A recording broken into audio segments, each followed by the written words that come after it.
నమస్తే అన్న, అందరికీ నమస్కారం. ప్రస్తుతం కువైట్ మరియు గల్ఫ్ దేశాలకు మనం చూసుకుంటే వేల మంది మహిళలు ప్రతి ఏటా ఉపాధి కోసం అయితే వస్తూ ఉన్నారన్నమాట. వస్తూ ఉన్న మహిళలైతే చాలామంది పుషింగ్లో అయితే వస్తూ ఉన్నారన్నమాట. అగ్రిమెంట్ పేపర్ లేకుండా పుషింగ్లో అయితే ట్రావెల్ ఏజెంట్లు అయితే వాళ్ళని ఎక్కిస్తూ ఉన్నారు. దీంతో హైదరాబాద్ ఎయిర్పోర్ట్లో ఇలాగే 20 మంది మహిళలు అయితే దొరికిపోయారు. వివరాల్లోకి వెళితే హైదరాబాదులోని శంషాబాద్ రాజీవ్ గాంధీ అంతర్జాతీయ విమానాశ్రయంలో భారీ వీసా మోసం వెలుగు చూసింది.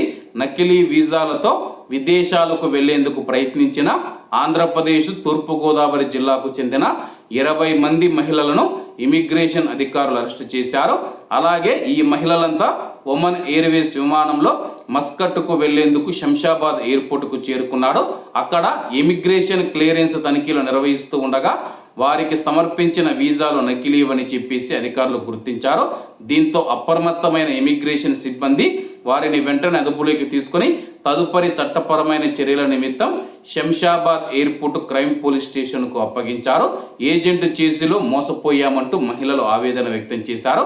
పోలీసుల విచారణలో బాధితులు ఆ యొక్క మహిళలు ఎవరైతే ఉన్నారో కన్నీరు మున్నీరయ్యారో ఉపాధి కోసం తాము విదేశాలకు వెళ్లేందుకు ఒక ట్రావెల్ ఏజెంట్ను ఆశ్రయించామని, అతను అసలు వీసాలని చెప్పి తమ వద్ద పెద్ద మొత్తంలో డబ్బులు వసూలు చేసి నకిలీ వీసాలు ఇచ్చి మోసం చేశాడని మహిళలు ఆవేదన వ్యక్తం చేశారు. తమకు ఎలాంటి తప్పు తెలియదని వారు పేర్కొన్నారు.